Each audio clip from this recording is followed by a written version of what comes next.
Putin plans passenger version of Russian Air Force's flagship supersonic bomber. Russia could be about to bring supersonic civilian air travel back, President Vladimir Putin has hinted. Almost 2 decades after Concorde retired, President Putin has said he hopes to use blueprints for his flagship supersonic heavy bomber as a basis for a passenger jet. The Tu-160, which is the world's largest, heaviest and fastest variable sweep-wing aeroplane ever made, has just undergone a major modernization program. Known to NATO as Blackjack, the aircraft has been a pillar of the Russian Air Force for more than 30 years. Now, President Putin has indicated he wants manufacturer Tupolev to build a version of the aircraft that can carry passengers across the world's largest country. Speaking in Kazan, Russia's 6th most populous city and home to one of Tupolev's main manufacturing plants, Mr. Putin praised the upgraded bomber, which features updates to its electronics, engine and arsenal.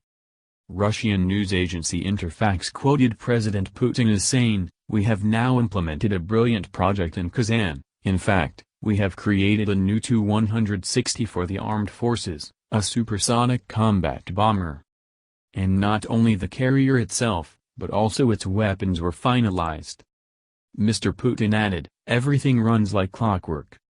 The Tu-160 has been involved in several cases which have angered Western countries and buzzing incidents, whereby U.S., Canadian and British jets have been scrambled to escort one of the bombers which has flown too close or into rivals' airspace.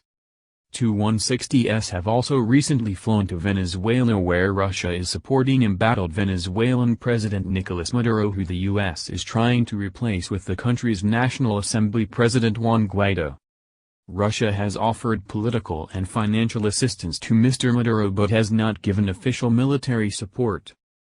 During the factory visit, Mr. Putin floated his ambitions for the future of the Tu-160 project by adding, "Why not create a supersonic passenger plane?" The comment echoed previous remarks made by the Russian president on the Tu-160 when he visited the same plant in January last year. During that visit, Mr. Putin said, "We are now discussing the need to think about the civilian version of such an aircraft." Mr. Putin explained Russia's vast size demanded a civilian version of the bomber. He added, "With such a huge territory like ours, from Moscow to New York it is not much longer to fly than to Vladivostok, the largest city in Russia's Far East, which is the home port of its Pacific Naval Fleet and lies 4,000 miles away from Moscow."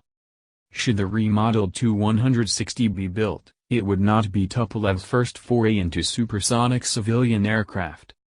In the 1960s, the aerospace and defense company built the Tu-144, a jet remarkably similar to Concorde but which only saw 1 year of service before being retired for budgetary reasons.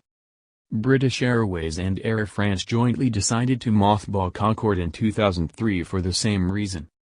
However, the notion of supersonic passenger travel has undergone a resurgence with numerous aircraft manufacturers launching projects to put supersonic commercial flights back on the departure board. NASA, Boom Supersonic, Ariane and Boeing are all hoping to fly passengers at twice the speed of sound again.